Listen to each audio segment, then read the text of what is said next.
Salut, bienvenue pour une nouvelle vidéo et pour le premier book haul qui sort en 2026 qui est en fait le dernier book haul sur 2025. Je pense que vous le voyez à la durée de la vidéo, ça va être un book haul absolument énorme. J'aurais dû le faire plus tôt mais en décembre j'avais déjà plein d'autres vidéos à faire et j'ai pas pu caler ça. En décembre, résultat, je me retrouve avec un book haul sur octobre, novembre et décembre 2025. Voilà, c'est tous les livres que j'ai acquis sur ces 3 mois là, sachant que en décembre je n'ai acheté aucun livre, mais j'en ai reçu beaucoup dans le calendrier de l'Avent et à Noël, donc voilà, j'ai pas compté le nombre de livres qu'il y a. Il y en a beaucoup, je pense que j'ai déjà fait des book hauls plus gros que ça en vrai, mais bref, on y va. Je vais essayer de faire rapide sur pas mal de livres parce qu'il y en a beaucoup. Soit je connais pas les livres parce que c'est pas moi qui les ai achetés, soit c'est des suites de sagas dont je vous ai déjà parlé en update ou je vais vous reparler dans pas longtemps.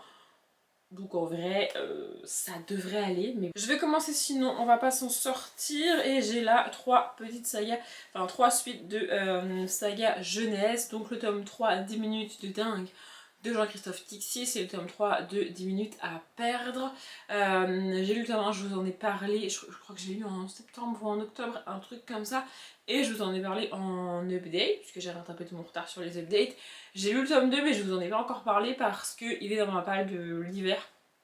Donc je vous en parlerai dans le bilan de la palle de l'hiver, mais j'avais acheté les tomes 2 et 3 en même temps, donc j'ai déjà le tome 3 dans ma palle. C'est une longue saga, enfin je crois, enfin il y a plus que 3 tomes, sinon je l'aurais mise dans mes sagas à terminer en 2026, mais ouais, il y a au moins 5 tomes.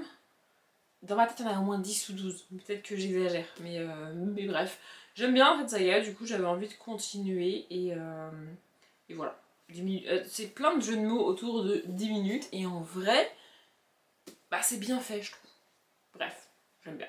Le suivant, j'étais trop contente de le trouver parce que c'est que des livres que j'ai achetés d'occasion et il est quand même sorti récemment. Donc c'est Potions magiques et sortilèges, le tome 2, La forêt des trois lunes de Aurore Gomez et Marine Gosselin. Voilà, j'ai lu le tome 1, pareil, septembre ou octobre, je ne saurais plus vous dire, autour de Halloween, un petit peu avant, un petit peu après, je ne sais plus. Bref, je l'ai lu pendant le Pumpkin, le tome 1, c'est sûr. Je l'avais lu même pendant, je pense que je l'ai lu début septembre quand j'ai fait 12 jours, 12 livres, ou 13 jours, 13 livres, je ne sais même plus. Et j'avais beaucoup aimé, et du coup j'ai hâte. Ici on a les personnages principaux sur le tome 1, donc les 3 sœurs qu'on suit. Voilà, on suit 3 sœurs qui ont des pouvoirs magiques. L'aînée des 3 est un petit peu l'intello, la fille parfaite, etc. Et la cadette est un petit peu l'opposé de sa grande sœur. Je cherche quand est-ce qu'il a été édité. Rajou éditeur Paris 2025. Donc on n'a pas de mois, on n'a pas de trimestre, ça ne m'aide pas vraiment, mais bref, je sais pas. L'idée ce serait de le garder de côté jusqu'au Pumpkin de cette année, jusqu'au Halloween de cette année, parce qu'on y est avec des sorcières, etc. Mais je sais pas si je vais y arriver. Genre, je suis pas sûre. Et le troisième, je suis un peu deg parce que pareil, je l'ai commandé d'occasion et j'ai pas fait gaffe. Il est en grand format. Et je suis pas fan de ces grands formats là, mais bref, c'est Les mystères de Dun Doodle, le tome 2, Le dentiste des ténèbres, illustré par Claire Powell et c'est de David O'Connell. Voilà, j'ai lu le tome 1 pareil en septembre quand j'ai fait le 13 jours 13 livres. En fait, un jour, à un moment donné, je me suis posée en octobre pour essayer de trouver d'occasion pas mal de suites des sagas que j'avais commencé. Et bah du coup c'est pour ça qu'elles sont toutes là.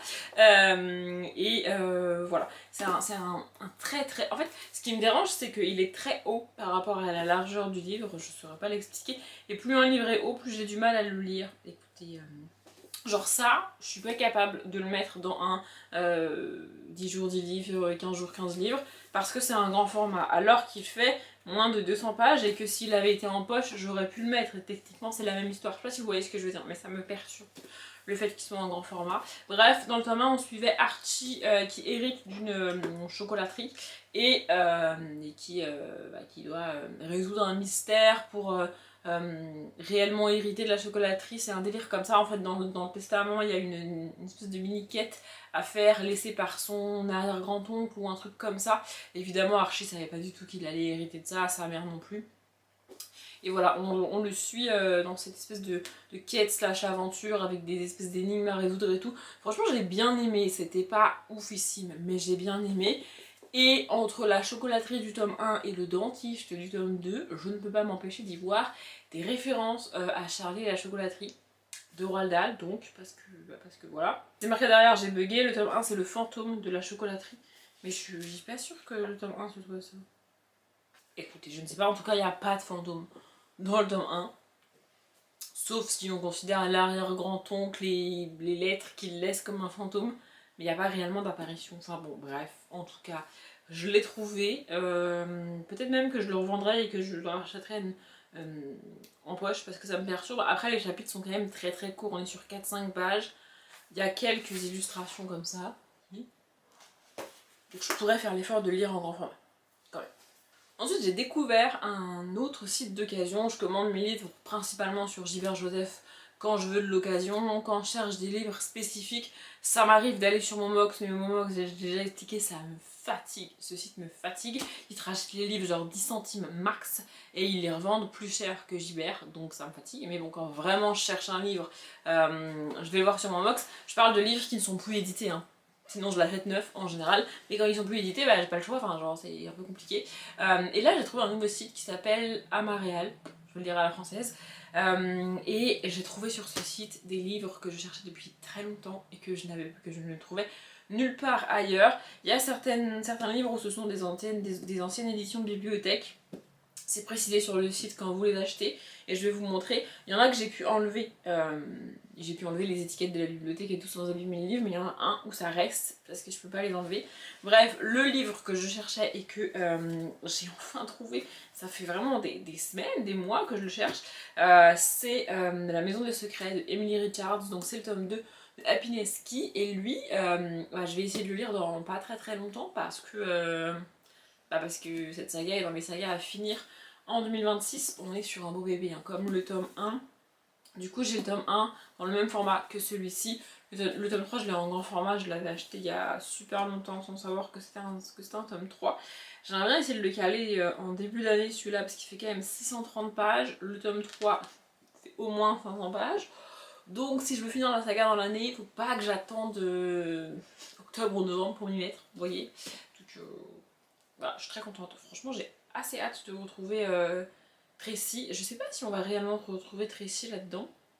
Un emménagement dans une maison au bord de l'eau sur la presqu'île de Happiness Key en Floride, Dana Turner souhaite simplement offrir un havre de paix à sa fille. Ah oui, non, donc on va pas du tout retrouver les personnages du tome 1. Mais bon, je verrai bien. Le livre suivant que j'ai trouvé sur ce site, donc c'est Harper et la forêt de la nuit. C'est le tome 3 de série Burnell, illustré par Laura Ellen Anderson. Et alors celui-ci, j'ai pu me retirer tout ce qui va être étiquette sur le dos notamment, vous savez les premières lettres de l'auteur, de l'autrice, etc. Ici j'ai pas pu l'enlever parce qu'elle est dessous. Et je me retrouve avec une couverture extrêmement rigide. En fait c'est ouf à quel point le fait de mettre une couverture plastique autocollante sur le livre, ça durcit la couverture. Genre vraiment, elle est extrêmement rigide, beaucoup plus qu'une couverture classique. Et du coup, à l'intérieur, j'ai le tampon Bibliothèque de la ville de Paris sorti des collections. C'est pour dire que il était à la bibliothèque, mais il n'y est plus. Normalement, enfin, je vous ai parlé en vlog, je sais, du tome 2 parce que moi, je suis en train de le lire. Pour tout vous dire, on est le jour où je lis le tome 2. Donc voilà, je vous ai parlé du tome 2 en vlog, pas encore en update, mais ça ne va pas tarder. Et ici, on y parle d'anniversaire. Dans ce tome 3, c'est l'anniversaire de la grande-tante de Harper. Donc, je sais pas encore ce que je vais penser du tome 2, moi, mais il n'y a pas de raison que j'aime pas. Et c'est illustré comme je viens de vous montrer.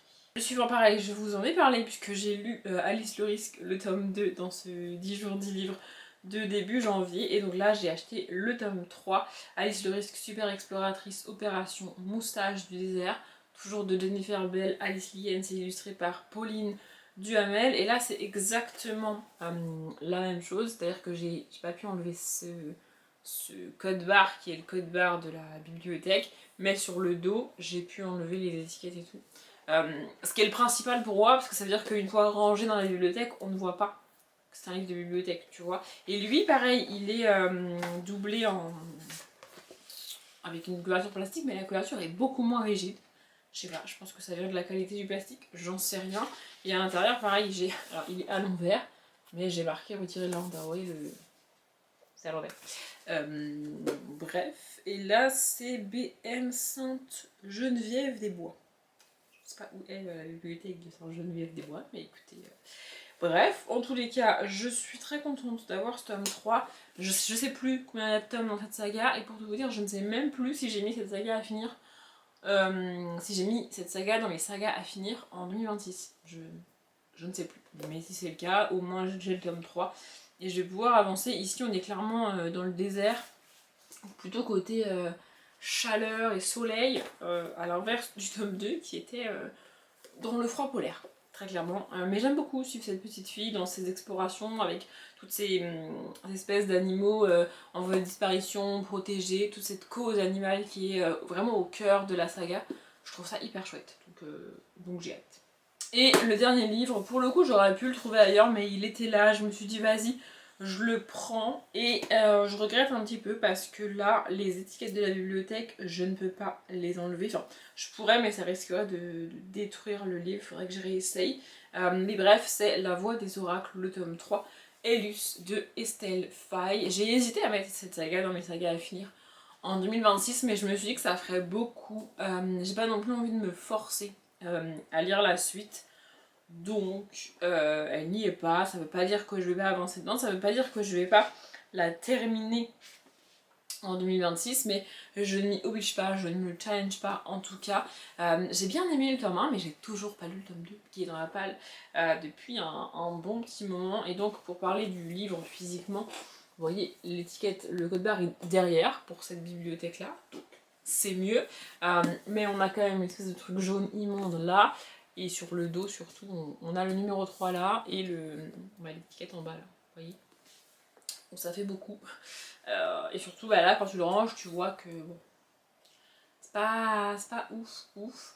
Et le 3 là, pour ceux qui se demandent, c'est vraiment la bibliothèque qu'il a rajouté parce que ça n'y est pas sur le tome 2 ni sur le tome 1. Donc c'est vraiment un rajout de la bibliothèque et c'est fort dommage. Et en fait, il y a des bibliothèques qui mettent d'abord la couverture plastique sur le livre et ensuite qui viennent scotcher toutes leurs étiquettes dessus. Ce qui fait que quand tu récupères le livre, tu peux enlever toutes ces petites étiquettes, mais la couverture plastique reste, alors qu'il y a des bibliothèques qui mettent les étiquettes en dessous de la couverture plastique. Et donc là, en fait, pour enlever les étiquettes, il faudrait que j'arrache entièrement la couverture plastique, sauf que bah, je risque d'arracher le livre avec. Et donc là, c'est Médiathèque Michel Crépeau de La Rochelle, ce qui est pas très loin de chez moi au final. Bref, ça reste des livres, enfin c'est la même histoire hein, que le livre vienne de la bibliothèque ou pas. Il est franchement pour un livre de bibliothèque qui est passé donc entre pas mal de mains, ils sont quand même de bonne qualité j'allais dire, enfin ils sont quand même en bon état. Et au moins ça va me permettre de lire le livre, bien sûr, de lire le livre, et puis si vraiment je suis fan de la saga et que je veux des tomes nickel, bah je les rachèterai neufs s'il le faut. Bref, en tout cas on est ici dans un temps très très lointain, dans les années 1100 et quelques, il me semble, ou peut-être même encore avant, je ne sais plus. Et dans le tome 1, on suit une jeune fille qui, suite à l'attaque de son père, fuit. En fait, son père se fait attaquer, il se retrouve un petit peu entre la vie et la mort. On est donc à une période où il n'est pas facile de soigner les gens. Voilà. Et donc, bah, clairement, son père est en fin de vie, enfin, il a été attaqué. En soi, c'est pas grave pour nous aujourd'hui, mais pour l'époque, ils savent pas soigner. Et c'est son frère, enfin son fils, à ce monsieur qui va récupérer la gestion du domaine, etc. etc. Et sa sœur sait que ça va mal finir pour elle si son frère va récupérer la gestion du truc et elle le sent pas trop. Pour elle perso et tout, elle le sent pas trop. Du coup, elle s'en va et elle fuit, et puis s'enchaîne pas mal d'événements et elle va faire une espèce de quête de fantaisie et tout. C'est assez sympa, c'est assez cool, mais j'ai trouvé le tome 1 très lent. Et là, plus j'attends pour lire le tome 2, plus ça va être compliqué parce que moins j'aurai de souvenirs du tome 1. J'ai trouvé ce tome 3, c'est un peu ma manière de me mettre un coup de pied, voilà, pour que j'avance dans la saga. Parce que je vais me dire, bon, j'ai les 2 tomes suivants, ça serait bien que j'avance, que je lise la saga, oui. Je sais pas, c'est un encouragement comme un autre. Ensuite, j'ai passé une autre commande d'occasion, mais cette fois-ci sur Gibert. Et alors, j'ai découvert qu'une saga que je pensais avoir terminée il y a des années n'est en fait pas terminée. J'ai lu 12 tomes d'une saga et je m'étais dit, bah c'est bon, la saga est finie, j'ai fini et tout, nickel. Sauf qu'en fait non, l'autrice elle a continué à écrire les tomes. Donc je dois lire le tome 13, je dois trouver le tome 13, c'est une saga que j'adore. Je suis contente de découvrir qu'elle est pas finie, mais ça fait un espèce de... Je sais pas comment vous dire, tu crois que t'as fini et en fait tu découvres que t'as pas fini. C'est une saga que t'adores donc t'es contente, mais ça fait des années que tu l'as pas lu. Enfin je sais pas si vous voyez ce que je veux dire. Bref, j'ai trouvé le tome 16. Comme je viens de vous dire, j'en suis au tome 13, mais c'est pas grave, je me débrouillerai. Donc cette saga c'est Les Gardiens de l'Éternité de Alexandra Ivy. Moi j'ai lu jusqu'au tome 12 inclus. Je ne saurais même pas vous donner le titre du tome 12. Et il y a tellement de tomes que normalement sur le dos, Milady, ils mettent tous les tomes d'avant. Mais là ils le font plus parce qu'il y a trop de tomes. Vous voyez, c'est des tomes compagnons à chaque fois. Donc c'est pour ça que ça m'a pas particulièrement choqué que ça s'arrête au tome 12. On suit un couple par tome. Donc en fait les histoires sont terminées à chaque fois. J'attendais pas spécialement une suite. En gros, dans cette saga de Alexandra Ivy, on suit principalement des vampires ou des créatures un petit peu fantastiques, surnaturelles comme ça. Et à chaque fois, on va avoir l'un des deux, majoritairement les hommes, qui sont la créature surnaturelle, et la femme qui est humaine, mais pas tout à fait, ça dépend. Et il me semble que c'est dans cette saga que je dis à chaque fois que ce que j'aime, c'est que le personnage féminin est la plupart du temps présenté dans une situation très très critique. Genre vraiment, elle est pourchassée, elle est séquestrée, ça va pas, tu vois, genre elle est dans elle a besoin d'aide littéralement. Et il y a un espèce d'homme de chevalier servant qui débarque pour l'aider en mode t'inquiète pas ma belle, je vais m'occuper de tout, tu vois. Et la femme, parfois au fin fond de sa cage, séquestrée depuis des années, le regarde et lui dit non mais en fait j'ai pas besoin de toi, dégage. J'adore. C'est le cas dans à peu près tous les tomes de la saga. La force des caractères, enfin la force de caractère des personnages féminins, je trouve ça absolument génial. Et franchement, j'ai pas mal hâte. J'ai aucune idée de qui on va suivre ici, mais j'ai pas non plus envie de lire le résumé et de me spoiler, vu que j'ai pas lu les tomes 13, 14 et 15 encore, entre temps, tu vois. Et j'ai pas non plus besoin de relire les premiers tomes. C'est pas très grave si je me rappelle pas de tous les détails, puisque c'est des tomes compagnons, mais j'adore cette saga, donc. Bon, bah, ce tome va clairement traîner dans ma palle un petit moment, mais quand je l'ai vu, j'ai pas pu résister. Ensuite, j'ai pris Anthony à 5 minutes près du Manon Fargeton, donc c'est le tome 2 des Plieurs de temps. J'ai lu le tome 1 en novembre, je crois. Et voilà, du coup, j'ai pris le tome 2. Il y a 4 tomes ici. Et c'est des livres pas très très longs, mais ils sont pas spécialement illustrés. Ouais, ça fait 200 pages. En gros, on a quelques illustrations, pardon, mais on n'en a pas énormément. Voilà, je vous en montre une comme ça, mais il y en a peut-être, je sais pas, je dirais 5-6 dans tout le livre. C'est sympa, je dis pas, mais c'est pas un livre ultra illustré qui se lit extrêmement vite non plus. J'ai été hyper agréablement surprise du tome 1. Déjà on est sur une autrice que je connais pas spécialement, Manon Fargeton. Voilà, donc je suis contente de l'avoir lu, de l'avoir découverte, etc. Mais on est sur une thématique qui va pas franchement mon truc. Jouer avec le temps, les voyages dans le temps, arrêter le temps, tout ça. C'est pas des thématiques qui me plaisent forcément. En fait, c'est pas le truc où tu me dis que ça parle de ça et je fonce dessus, tu vois. Je vais avoir la réaction inverse en mode pas sûr du bail, vous voyez. Mais bon, franchement, j'ai beaucoup aimé le tome 1 qui s'appelle Robin à la dernière seconde. Et donc, je vais essayer de me débrouiller cette année pour lire ce tome 2. Ensuite, j'ai dans les mains ce que je crois être les tomes 3 et 4 de Amandine Malabule. En fait, je croyais avoir acheté le tome 2. Et puis, je me suis rendu compte que celui que j'avais acheté, c'était le tome 3. Et que, en fait, l'ordre des tomes sur Booknote est faux. Je sais pas pourquoi, enfin ça arrive, hein, les erreurs évidemment. Mais donc je crois que c'est ça. Et que j'ai ici les tomes 3 et 4, sachant que normalement vous m'avez déjà vu lire le tome 2 puisque je l'ai mis dans ma palle du mois de janvier. Mais c'est ça, le tome 1 c'est Amandine Malabule, sorcière maladroite. Le tome 2... En fait ils sont pas mis dans le même ordre, c'est hyper perturbant. Vous voyez, là il y a la sorcière maladroite, la sorcière ensorcelée, ça c'est le tome que j'ai mis dans ma palle du mois de janvier. Et la sorcière a peur de l'eau, que j'ai ici d'ailleurs. Mais sur celui-ci, c'est pas le même ordre. Bon, je pense que c'est pas très très grave non plus. Mais en gros, j'ai pris 2 tomes de la saga Amandine Malabule écrit par Jill Murphy, donc la sorcière ensorcelée, qui est ici, et la sorcière a peur de l'eau, qui est ici. Ce que j'aime c'est qu'avec le format des livres et tout tu vois que c'est des vieilles éditions. Je sais pas comment expliquer mais sur les livres que je lisais quand j'étais petite, les couvertures dépassent les pages. Je vais essayer de vous montrer. Là, vous voyez la couverture elle est plus haute que les pages. Ce qui est plus le cas du tout aujourd'hui, ça n'existe plus. Ce genre de couverture un petit peu cartonnée. Et là la couverture est cartonnée d'elle-même, hein. C'est pas un ancien livre de bibliothèque, il y a des rabats comme ça, et ouais je sais pas, le fait que le côté là ça soit pas du tout la même couleur que la couverture, ça montre que c'est des vieilles éditions. Faut que je me renseigne pour savoir quel livre je dois lire, parce que j'aimerais bien les lire dans l'ordre dans lequel ils ont été publiés.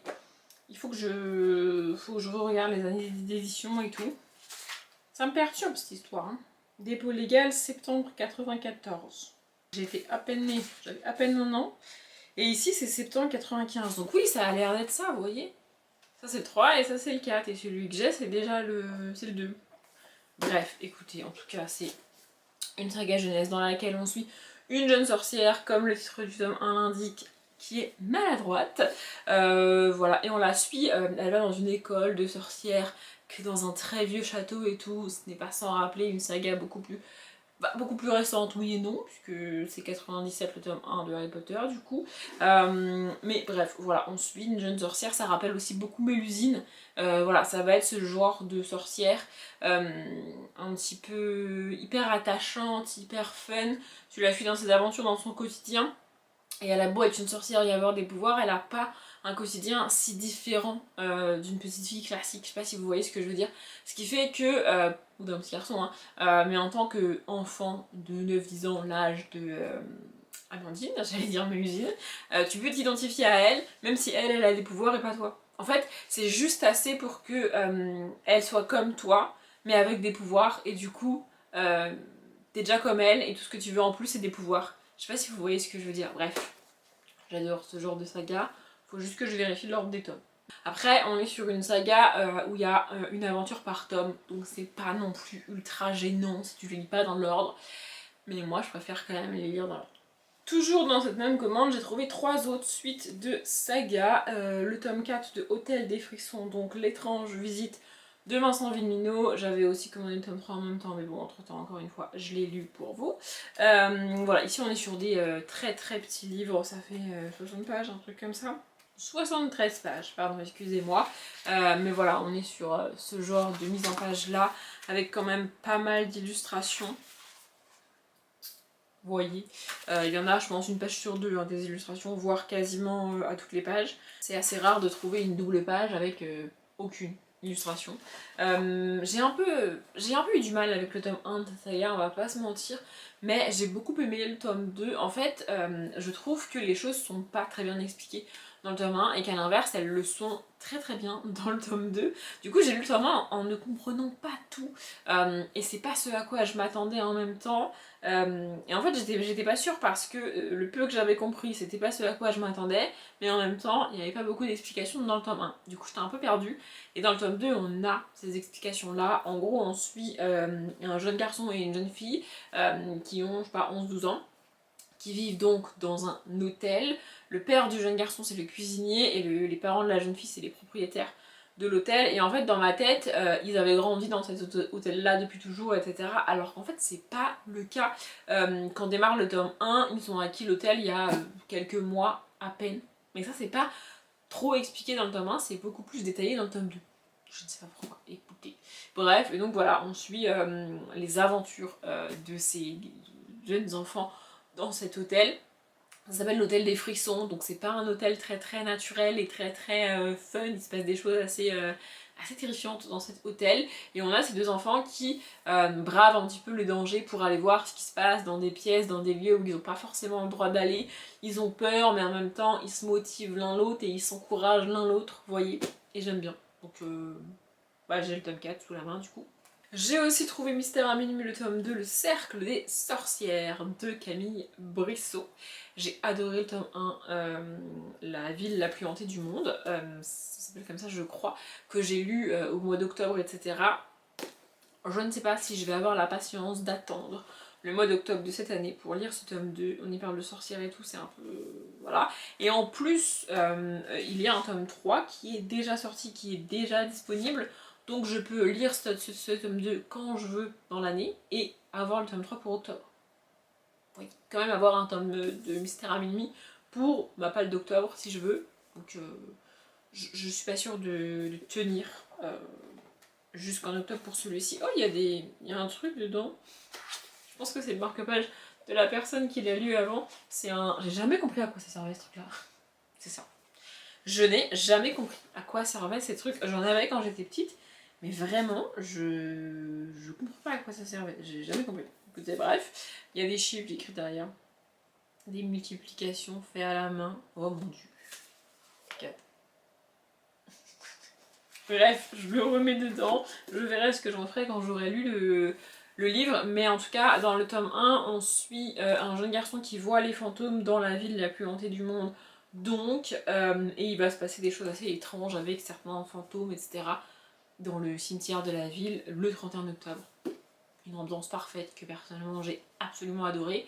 C'est pour ça que j'ai hâte de lire ce tome 2. Et enfin, la dernière suite de saga pour cette commande, pas du tout le dernier de cette update, c'est L'étrange village de l'arbre poulpe, pas folle la bestiole de Anne-Gaëlle Balp et Séverine Vidal. Ça c'est dans mes sagas à finir en 2026. Donc normalement, eh bien, je devrais le lire dans pas très longtemps. Il est plus court que le tome 1, il doit faire un peu plus de 100 pages. Ah, quand même, 150 pages. Mais du coup, je me demande s'il y a vraiment 2 histoires dedans. Si, attention, déglinguite, c'est le début de la deuxième histoire, donc il y a bien 2 histoires dedans. J'ai beaucoup aimé le tome 1, on y retrouve l'univers un petit peu loufoque et un tout petit peu décalé de Anne-Gaëlle Balp, cette imagination qu'elle a et qui est très très originale. Vraiment, j'avais jamais vu ça, j'avais jamais lu ça, ni en jeunesse ni en adulte. Vraiment, elle a cette capacité d'écrire une histoire qui a l'air de suivre les codes de la jeunesse, de reprendre une trope déjà existante, etc. Mais en fait, pas tout à fait. Elle y apporte sa petite touche perso, et je trouve ça génial. Vraiment, ici on est dans un village avec un arbre magique et des familles qui ont chacune un pouvoir différent. Et on y suit donc un groupe d'enfants avec chacun son pouvoir. Et qui vivent un petit peu des aventures, qui essayent d'aider le village et l'arbre, notamment dans le tome 1. Je sais pas ce qui va en être ici des histoires, mais Pablo vient de découvrir une bestiole rigolote près de l'arbre poulpe. La pauvre a l'air blessée, on a envie de la soigner et de la caresser. Mais si c'était un nouveau piège des rageux, les rageux c'est les grands ennemis du village, les grands méchants de l'histoire, et il est beaucoup moins brillant que le tome 1. Le tome 1 est gris et très avec beaucoup de reflets. La couverture ici fait beaucoup plus printemps. Je ne sais pas. Voilà. Je ne sais pas quand est-ce que je lirai, mais en tout cas je lirai cette année. Après ça, j'ai repassé une commande sur le site de Amarial dans le courant du mois de novembre et j'ai trouvé une trilogie que je cherche. Mais alors, depuis des années et des années, je ne peux pas m'expliquer pourquoi j'ai envie de lire cette saga, mais je veux lire cette saga. Normalement, dans les book hauls, je l'ai pas précisé au début, mais normalement, dans les book hauls, je vous montre tous les livres que j'ai achetés depuis le dernier book haul que j'ai fait, sans vous remontrer, bah là, notamment tous les livres qui sont dans la pile du Cold Winter, que je vous ai déjà montré, parfois que j'ai déjà lu, je vois pas l'intérêt de vous les remontrer alors que je vous les ai déjà montrés. Voilà, globalement tous les livres que j'ai lus entre le moment où je les ai achetés et aujourd'hui où je filme le book haul, je vous les montre pas. Mais là je fais une exception parce que je voulais vous montrer la trilogie d'un coup. Donc même si je vous ai déjà montré le tome 1, eh bien je vais vous le remontrer. Donc la trilogie, c'est Contes des Royaumes de Sarah Pinborough. Et franchement, quand ils sont côte à côte comme ça en jette. Donc le tome 1, Poison, ça fait énormément de reflets. Ils sont absolument magnifiques. Le tome 2, Charme, que j'ai sorti pour l'occasion parce qu'il est exposé dans la bibliothèque. Je fais jamais ça. Je ne mets jamais un livre dans mes grandes bibliothèques si je ne l'ai pas lu. Mais là, je le trouvais tellement beau que du coup, je l'ai exposé. Et je pense que mon préféré, c'est le 3e. C'est Beauté. Il est magnifique, il porte extrêmement bien son nom. Et donc on est sur une trilogie de réécriture de contes. Le tome 1 c'est la réécriture de Blanche-Neige, le tome 2 de Cendrillon et le tome 3 de La Belle et la Bête, si je dis pas de... Non, La Belle ou Dormant, je dis des conneries. Voilà, franchement j'ai hâte. Le plus gros des 3 c'est le tome 2. Et en fait, c'est des livres qui ont été pas énormément édités en vrai et qui sont très très difficilement trouvables. La maison d'édition, donc ici c'est Milady, c'est des hardbacks de Milady, ce genre de format n'existe même plus chez Milady, ils les font plus il me semble. Ils avaient même édité une intégrale, avec les 3 tomes dans un grand format en brochet classique et tout, et même l'intégrale est extrêmement difficile à trouver. Neuf, franchement j'ai fait je sais pas combien de sites neufs, de sites Cultura, la Fnac, même des bouquineries, des librairies indépendantes et tout, je n'arrivais pas à trouver cette saga neuf. Je m'étais même résignée à un jour lire en intégrale le livre, enfin acheter l'intégrale et le lire comme ça, même si j'aime pas les intégrales. Et là, sur ce site, donc, j'ai trouvé les 3 tomes. Alors, c'était pas un lot, hein. J'ai trouvé les 3 tomes indépendamment les uns des autres. Je les ai payés autour de 4 € chacun et ils sont franchement en excellent état. Les couvertures sont un petit peu rayées, évidemment, notamment celle de Cendrillon, mais franchement, ils sont juste très très beaux. Je sais pas de quand ils datent. 2012 peut-être, 2013, un truc comme ça. J'ai pas l'impression qu'ils se fassent si vieux que ça, mais ils sont extrêmement difficiles à trouver. C'est ça, 2013. 2014 pour la présente édition. Donc ce livre précisément a été édité il y a 12 ans et il est aujourd'hui quasiment introuvable. Je sais pas pourquoi ils ont arrêté de les éditer et c'est genre il n'y a même pas une nouvelle édition, tu vois. Ça existe, il n'y a pas. Ils ont pas réédité avec d'autres couvertures, etc. Non, il me semble juste qu'il y a exactement les mêmes couvertures mais disponibles en poche et en paperback. Moi je les ai trouvés tous les 3 en brochet comme ça, franchement je suis trop contente de les avoir. Et j'ai hâte. À l'heure où je vous parle, j'ai pas encore commencé Poison du coup, mais j'ai vraiment trop hâte. Je suis trop contente de les avoir trouvés. J'avais un peu peur parce que j'avais peur de pas les recevoir tous les 3 en bon état, j'avais peur qu'ils soient pas tous les 3 dans la même édition. J'avais extrêmement peur, mais franchement je les trouve trop beaux. Je sais pas s'il y a d'autres versions et d'autres livres comme ça disponibles sur le site si vous voulez chercher, mais en tout cas moi je suis trop contente de les avoir trouvés et je vais les lire cette année normalement comme je vous ai dit dans le challenge 2026. Je vous les ai aussi montrés dans le challenge 2026 mais je pouvais pas ne pas vous les remontrer ici. Je suis trop contente de cette acquisition, vraiment c'est mon acquisition de l'année 2025, j'adore. Et dans cette même commande, évidemment, je ne me suis pas arrêtée là et j'ai rajouté 3 petits livres jeunesse. Esther et Mandragore, le tome 5, 10 petites sorcières de Sophie Duet. Pareil que Les Gardiens de l'Éternité, pour moi, je pensais avoir fini cette saga. Et puis j'ai découvert qu'il y avait un tome 5 que j'avais jamais lu. Donc je l'ai acheté d'occasion et ça me rassure, ça peut être très con. Mais en fait la couverture est orange et le dos est devenu jaune avec le temps. Alors que mes livres c'est pareil, hein, les 4 premiers tomes, enfin les 3 premiers tomes c'est pareil, parce qu'il y a un des tomes qui a le dos noir, donc ça décolore moins. Mais les tomes que j'ai c'est pareil en fait. Je les expose pas spécialement au soleil, genre là, dans cette pièce là, le soleil ne tape jamais de ce côté là, il est en train actuellement de taper sur l'armoire qui est derrière vous, et ensuite il va passer de l'autre côté de la maison. Donc il tape jamais ici, et pourtant mes livres décolorent. C'est un truc de ouf. Bref, dans cette saga on suit donc Esther, une jeune sorcière avec son chat qui fait un petit peu des conneries. On est sur une sorcière qui vit dans le monde des sorcières et qui dans le tome 1 a le droit de venir dans notre monde à nous, mais du coup, une fois dans le monde des humains, elle a plus le droit, normalement, d'utiliser ses pouvoirs. Mais bon, elle en fait un petit peu qu'à sa tête, on est sur ce genre de petite fille qui se rend pas compte des conséquences que peuvent avoir ses actes, et qui se dit oh ça va c'est bon c'est pas grave, genre elle est en mode je suis une sorcière j'ai des pouvoirs, ouais bah, j'ai le droit de m'en servir tu vois. Alors qu'en fait il y a des règles, c'est pour une raison. J'adore ce genre d'histoire, j'adore ce genre de personnage et j'étais ultra contente de découvrir que il y avait un tome 5 et que bah, je savais pas. Enfin je l'avais pas lu parce que je savais pas. Donc cette saga est dans mes sagas du coup à finir en 2026 alors que ce tome là est sorti en 2021 parce que j'ai découvert en 2025 qu'il existait et que j'ai vraiment hâte de le lire. Je vous ai parlé de cet auteur dans mes meilleures lectures de l'année et je vous ai dit qu'il fallait que je le lise plus. Et donc du coup j'ai acheté Fingus Malister, le tome 1, Feu Follet, Mandragore, Cadavre Frais de Ariel Holz. Franchement ça a l'air trop cool.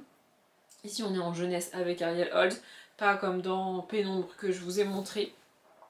C'est pas illustré, mais c'est écrit gros. Il fait même pas 190 pages. Vous voyez, donc ça devrait se lire vite. Et puis alors franchement, vu le titre et la couve, ça a l'air trop cool. On est clairement dans un cimetière. J'adore. Non mais j'ai un problème avec les livres jeunesse qui se passent dans des cimetières. Je l'ai pas fait avec les autres, mais pour celui-ci, je vais vous lire le résumé. Préparez votre soupe, trouvez 120 g de sève de mandragore, 80 g d'or des fous, mélangez-les dans un bocal à élixir, faites mijoter une journée à feu follet, répandez-la sur tout cadavre frais, il reviendra à la vie en quelques minutes. Et le rituel de zombification sera accompli. Je lis très peu de choses sur les zombies, mais alors ça a l'air trop cool. Là je fais défiler les pages, je viens de voir écrit le mot nécromancie 2 fois. J'ai hâte. Je pense pas pouvoir le garder, enfin, pour pouvoir attendre, pareil, Halloween, octobre, tout ça, le pumpkin pour le lire. J'espère, j'ai pas vérifié, mais j'espère qu'on n'est pas sur une saga qui a été arrêtée d'être publiée en français. J'espère qu'on a la suite, parce que sinon je vais être coincée, mais bref. Si on a la suite, normalement je devrais pouvoir lire le tome 1 avant octobre, avant le pumpkin, avant Halloween, et avoir le tome 2 pour Halloween, vous voyez. Et je viens de voir, c'est apparemment un ancien livre de bibliothèque, mais sur lequel j'ai pu retirer absolument toutes les étiquettes. La seule trace qui reste, c'est sortie des collections à l'intérieur. Vous voyez, il y a pas mal d'anciens livres de bibliothèque sur ce site, donc à Marial, comme je vous disais, mais sur la page du livre, c'est précisé. Si c'est un ancien livre de bibliothèque, c'est mentionné quoi. S'il n'y a rien, c'est que c'en est pas un, mais bon, bref. Du coup, si vous voulez pas d'anciens livres, si vous voulez pas prendre le risque, vous n'êtes pas obligé. Le dernier livre que j'ai trouvé sur ce site ce jour-là, c'est Sandorine et les... Sandorine tome 2, Sandorine contre les sorciers, le tome 1 étant Sandorine et les dragons, que j'ai lu en 2024, il me semble. J'ai un peu galéré à trouver ce tome 2, on va pas se mentir, c'est de Patricia C. Ward et Yves Besnier. J'avais adoré le tome 1. En plus, c'est édité chez Bayard Jeunesse, mais dans un format quasiment carré. Je sais pas si vous vous en rendrez compte. Et ouais, franchement, j'avais beaucoup aimé le tome 1. Et je cherchais le tome 2, mais j'ai eu énormément de mal à le trouver. On est sur un livre illustré, il y a des grandes illustrations comme ça. Il y en a des bien plus petites, comme ça. Enfin, bien plus petites. Oui. Voilà, donc dans le tome 1, on suit Sandorine qui va d'elle-même dans les grottes où vivent les dragons, qui sont réputés méchants, etc., etc. Mais elle va là-bas, elle se fait elle-même prisonnière des dragons pour être tranquille parce qu'elle ne veut pas épouser le jeune homme que ses parents ont décidé qu'elle devait épouser. Un truc comme ça. Et ce jeune homme va essayer de la libérer et elle est en mode « mais laisse-moi tranquille, dégage ». Évidemment, j'adore ce genre de personnage féminin. Et voilà, du coup, ici, une histoire avec des sorciers. J'ai beaucoup de livres avec des sorcières et des sorciers, je me rends compte dans ce book haul, mais j'en ai déjà beaucoup dans la palle. Et chaque année, je galère parce qu'en général, dans le pumpkin, il y a une catégorie pour les sorcières, et moi, j'ai 40 livres à mettre dedans. Mais bon, écoutez, bref, peut-être que je le lirai avant le pumpkin, peut-être que je le garderai pour le pumpkin. Je ne sais pas. À la fin, on a un rabat avec les personnages à l'intérieur. Je vous montre. Voilà.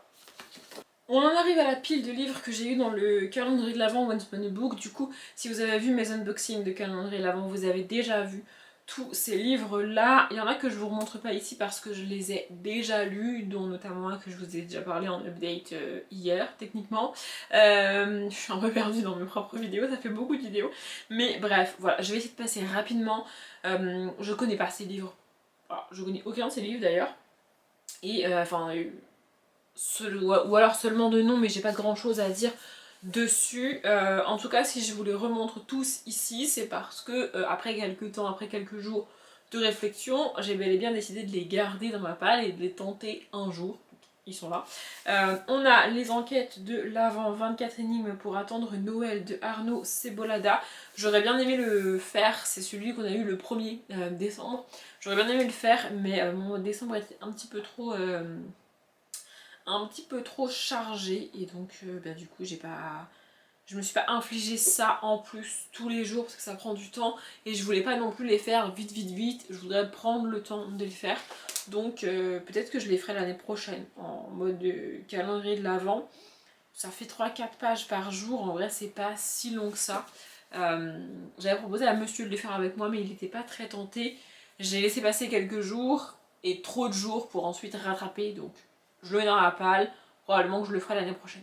Le deuxième livre qu'on a eu, c'est Le bouclier des oiselles de Devnet Perry, que je vous ai déjà remontré cette année, puisque c'est un des livres les plus chers que j'ai dans ma bibliothèque. Voilà, on a un beau chasse-page qui va sur tout le tour du livre, et sous la jaquette, il est également très très beau. On a aussi des pages de garde un petit peu comme ça. Voilà, je vais relire le résumé. Faudrait que je pense régulièrement à lire ce résumé pour le mettre dans un challenge. Mais on est sur un livre... Oula, attendez. J'ai eu un peu de mal à remettre la jaquette sans l'abîmer. Mais en fait, on est sur un livre un peu trop gros pour le caler dans un challenge. J'ai tendance à vouloir mettre beaucoup de livres dans mes challenges. Et du coup, bah, mettre un truc de 500-600 pages, ça prend du temps à lire. Ouais, il fait 700 pages. Mais... être loiselle n'est pas un privilège, c'est un piège. On est clairement en romantécie, je pense. J'aimerais bien vous dire que je vais essayer de le lire cette année, mais je suis pas sûre du tout que je suis capable de le caler à un moment donné ou à un autre de cette année 2026, donc on verra. Le troisième que j'ai eu, c'est Toutes les fêtes de Noël commencent par un meurtre de Benjamin Stevenson, et je me suis rendu compte que c'était un tome 3, donc je pense qu'on suit le même enquêteur dans les deux précédents et dans celui-ci. Étant donné que je l'ai pas lu cette année, peut-être que je vais essayer de me débrouiller pour au moins lire le tome 1 en 2026 pour voir ce que ça donne, si ça peut me plaire, etc. etc. Et si ça me plaît, lire le tome 2 aussi pour lire ce tome 3 en décembre de cette année. Vous voyez ? Parce que une fête de Noël qui commence par un assassinat, six suspects qui tous ont un mobile et un secret, voire deux. L'enquête s'annonce difficile pour Ernest Cunningham, notre détective amateur. Donc je pense que c'est Ernest Cunningham qu'on suit aussi dans les deux premiers tomes. Et bon bah voilà. Mais c'est ça qu'on a ce genre de pages dans le livre. C'est assez original avec un espèce de calendrier de l'Avent. Je sais pas si ça commence le 1er décembre ou pas. En tout cas, il n'y a pas de date décrite sur les chapitres. Et je pense que j'avais déjà regardé, il y a plus que 24 chapitres. Bon, il y a 26 chapitres plus l'épilogue. Bon, ça peut se tenter quand même en calendrier de l'Avent. Je verrai bien. Ensuite, j'ai aussi eu Noël au Café des Oracles. Ici, les cartes révélaient ce que le cœur ignore encore, de Aurélie Gerlach, que je connais pour être l'illustratrice d'une saga jeunesse que j'avais lue. Voilà, on est quand même sur un gros livre. J'ai un peu de mal avec les romances qui sont très longues, et alors encore plus les romances de Noël. Mais j'ai quand même décidé de le garder. Ça fait 430 pages, je pense qu'il faisait plus de 500, donc ça va. C'est pas si pire. On a des cartes comme ça aux en-têtes de chapitre, c'est assez mignon, je trouve. Il me semble que c'est Piketty qui en a parlé. Elle a dit que c'était sympa, mais sans plus. Sympa, mais sans plus, ça me va. C'est déjà mieux que l'héroïne est insupportable. Ce qui est globalement mon avis sur les héroïnes de romances de Noël que j'ai tentées. Donc, peut-être que je tenterai ça cette année, peut-être plutôt l'année prochaine, parce que j'ai beaucoup de livres de Noël dans ma palle, et que en décembre, j'en ai pas tant que ça en fait. Donc, à un moment donné, à voir. Le suivant n'a rien à voir avec Noël et il me tente vraiment beaucoup. C'est Harvest of Earth, avec mon super accent, n'est-ce pas, de Andrea Eames.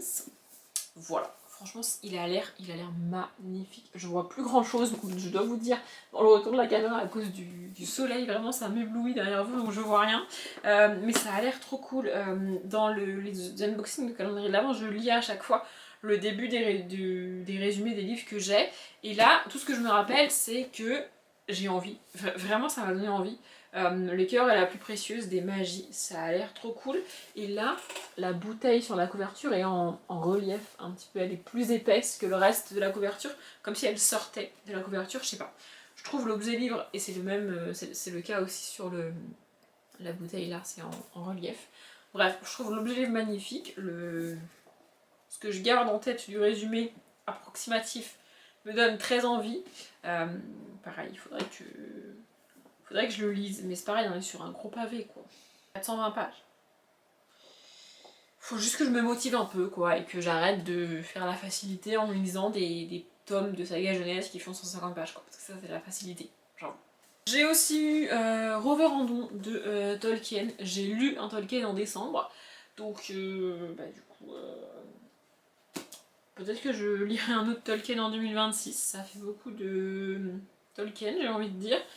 mon livre est abîmé, définitivement je suis deg, mais après on est sur un petit livre, par contre le papier est extrêmement blanc, c'est pas très agréable, et aussi c'est très rigide, ce qui fait que pour lire les débuts et les fins de phrase, genre en fait c'est à la fois très rigide et les marges sont pas très larges ici. Du coup c'est un peu compliqué d'aller lire au milieu là. Je sais pas si vous voyez ce que je veux dire. Je pense que c'est pas un livre très agréable à lire.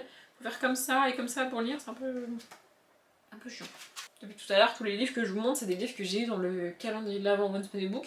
Et depuis que je prends ce calendrier, c'est-à-dire au moins 6 ans, je n'ai jamais reçu dans le calendrier un livre que j'avais déjà eu, sauf le livre de Amy Alter, le livre illustré et tout. C'est le seul que j'ai eu et que j'avais déjà, et du coup que j'ai pu offrir parce que c'est un livre illustré pour enfants avec des nouvelles et tout, donc bref. Voilà. Le suivant, c'est L'Esprit de Noël de Becca Borisson. Il est le fantôme des Noëls passés. Sera-t-elle son futur? Et là, en fait, le personnage masculin est un fantôme qui vient à chaque Noël hanter une personne. Normalement, d'après ce que j'ai compris, c'est censé être une personne pas très sympathique, pas très gentille et tout.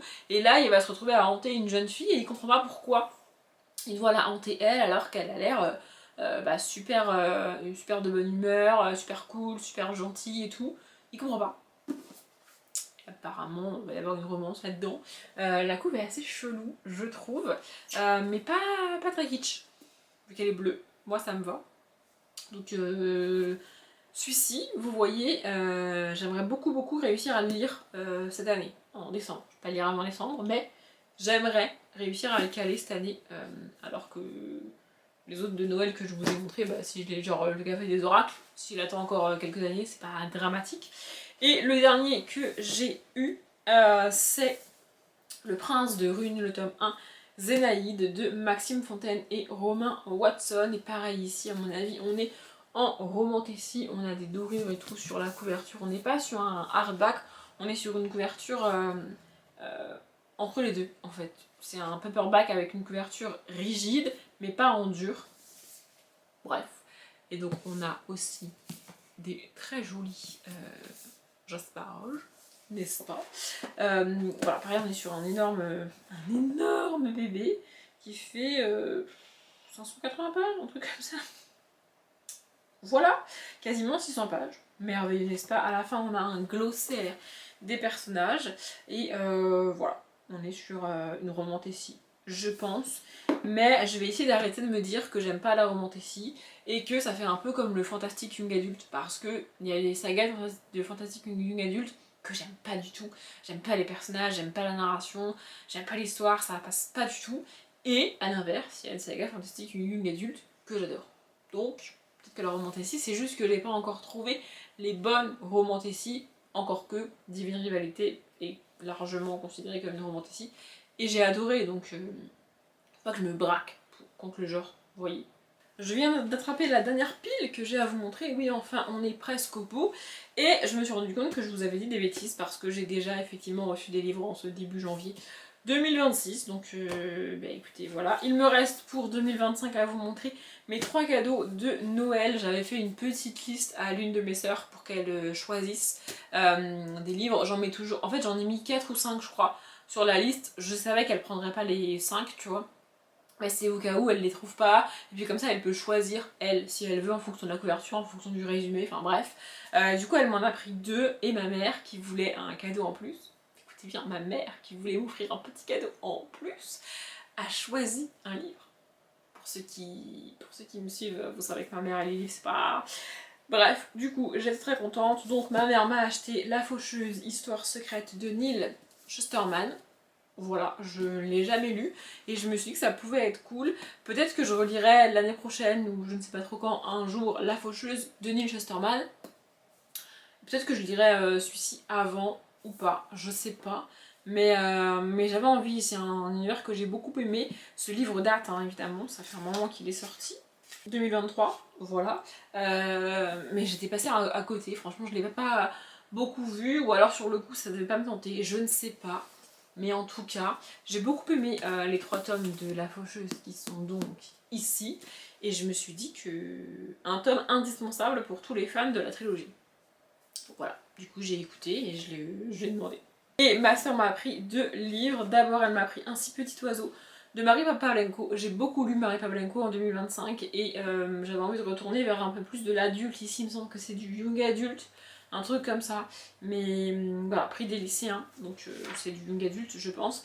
Mais j'avais envie, ça faisait longtemps que je l'avais pas lu dans autre chose que vraiment de la jeunesse. Et j'en ai pas dans ma palle de Marie Pavlenko, donc comme ça j'en aurai un. Et l'autre que j'avais mis, je suis très contente qu'elle me l'ait pris. Elle me l'a pris en collector. Honnêtement, je l'aurais préféré en pas collector. Ouais, je suis un peu casse-couille, je sais. Mais bon, c'est pas grave, il est quand même très beau. Et donc, c'est Hunger Games, lever de soleil sur la moisson de Suzanne Collins. Voilà, j'ai pas aimé le dernier, enfin l'avant-dernier Hunger Games qu'elle a fait sur le président Snow et tout. J'ai détesté. Mais là, sur Image, franchement, j'ai pas ma hâte. Nous serons toujours ensemble, je ne sais pas comment, je ne sais pas où, je ne sais rien du tout, mais je le sens dans mon cœur. Et Mitch Abernathy. Voilà, et donc c'est la version collector. Ma soeur m'a fait rire parce que du coup, elle a vu les 2 livres avec le même titre et tout dans le Cultura. Et elle me disait, moi je savais pas c'était quoi la div, c'était quoi le style, lequel qu'il fallait prendre, donc elle a demandé. Et le vendeur lui a dit que c'était la même chose. Évidemment, c'est la même chose. C'est le prix qui change et c'est voilà, le vendeur qui lui a conseillé, évidemment, de prendre cette version collector. Enfin, bref. Donc voilà, il est en hardback blanc avec un jaspage violet avec des reflets. Il est très beau, je dis pas, mais du coup il va pas avec la trilogie que j'ai déjà. Mais c'est pas dramatique et au moins je pourrais le lire, c'est juste que, en fait, ce qui me fait peur c'est d'abîmer ce genre de livre. Mais bon, je vais quand même le lire. Et donc, en ce début janvier 2026, j'ai fait une commande sur Gilbert. Enfin, pour tout vous dire, j'ai passé la commande, je crois, le 30 ou le 31 décembre, mais je l'ai reçu que début janvier. Et j'ai commandé plusieurs livres. Voilà, il y a un peu de tout, vous allez voir. J'ai déjà pris L'été meurtrier d'Oxford, le tome 1, Chou à la crime de H.Y. Anna. Voilà, on est sur un espèce de cozy mystery. Je suis pas très fan du cozy mystery, mais je peux pas m'empêcher de vouloir tenter. En fait, j'entends beaucoup Piketty en parler, et du coup, j'ai toujours envie de tenter. À chaque fois, je suis déçue. Franchement, les cozy mystery que j'ai tenté jusque-là, je me suis ennuyée, ça m'a gonflé au bout de 30 pages, littéralement. Mais j'ai quand même envie de tenter, donc je vais tenter celui-là. J'ai pris du coup Tous les membres de ma famille ont déjà tué quelqu'un de Benjamin Stevenson. C'est le tome 1 du truc de Noël que je vous ai montré tout à l'heure. Comme ça, je me suis dit, bah au moins je pourrais découvrir, je pourrais lire et puis voir si je garde le tome 3 pour le lire dans le futur ou si ça sert à rien. Donc il est là. Et après, je suis repartie dans ma folie d'acheter des petits tomes jeunesse. Voilà, j'en ai 4. J'ai d'abord pris Récif en danger, le tome 1 de Nadine de Bertoli et Céline de Regnaucourt. Voilà, c'est dans cette petite collection chez Gulfstream. J'ai déjà lu pas mal au moins 2 sagas comme ça, et j'aime beaucoup. Donc voilà, c'est écrit gros, c'est très très illustré à l'intérieur, et c'est très court. C'est pas du tout de mon âge, mais écoutez, ça fait 115 pages. J'adore ce genre de petite histoire. Écoutez, Et alors là, on est de nouveau avec des animaux mignons, probablement qui parlent et tout. Enfin, c'est un peu toute ma vie. Le suivant, c'est pareil, j'ai pas pu résister. C'est Le Grand Livre de l'Horreur, tome 1 dans le château de Dracula, de N.M. Zimmerman. Non mais, enfin, moi je peux pas résister à un moment donné. Je sais pas quoi vous dire. J'ai pas de, voilà. J'ai aucune motivation, j'ai aucun courage pour résister à ce genre de truc. Voilà. Non mais, enfin, écoutez, voilà.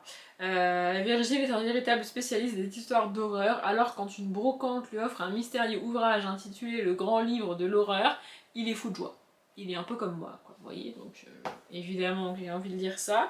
J'ai aussi pris, parce que ça ne s'arrête pas là, Enquête à Morneville, trafic au cimetière. Non mais, enfin, de Ellie Darko. Comment voulez-vous que je résiste? Moi je peux pas résister à ce genre de truc. Non mais je suis désolée, à un moment donné, j'ai pas de... Ici c'est pas illustré, mais c'est écrit gros. Vous voyez, je sais pas si vous voyez. Et ça a fait 120 pages. Donc, Non, mais j'ai pas d'argument. Et aussi, je vous ai déjà parlé du tome 3 puisque je viens de le lire. C'est, j'ai pris Wonder Park, le tome 4, Ascaran de Fabrice Collin, parce que pourquoi pas. Vous voyez, j'aime beaucoup les objets livres, je les trouve absolument magnifiques. Surtout le dos, avec le espèce de portail et tout. Je trouve ça magnifique. Voilà, donc c'est le tome 4 de la saga. Ici, pour le coup, c'est illustré. Dans le tome 3, ça s'est clairement assombri. Et j'ai hâte de voir ce que ça va donner dans ce tome 4. On a ce genre de choses aux entrées de chapitres. Franchement, j'ai hâte. Et enfin, le tout dernier, en fait, quand j'ai fait cette commande, j'ai aussi cherché des livres que je vous avais montré dans la vidéo recommandation Booknote, et c'est le seul que j'ai trouvé. Donc c'est The Perfect Match, tome 1 de Lila Mars. Il n'est pas en super état, mais c'est le genre de livre qui vieillit pas très bien, c'est la collection EH, donc voilà. Par contre, il est balèze, hein. Je m'attendais pas à ce qu'il se fasse si gros. Il fait 530 pages, et c'est pas écrit très gros en même temps. Comparé au livre jeunesse que je viens de vous montrer, c'est écrit minuscule, genre vraiment. Je sais pas si je vais le lire bientôt ou pas, mais voilà, je suis contente de l'avoir trouvé. J'en ai cherché d'autres des recommandations de Booknote que je vous avais montré et tout, mais je les ai pas trouvées d'occasion. Donc peut-être pour une autre fois. En attendant, ça fait largement plus d'une heure que je parle, ma voix est en train de se casser, ma batterie va pas tarder à se couper, mon appareil va probablement surchauffer.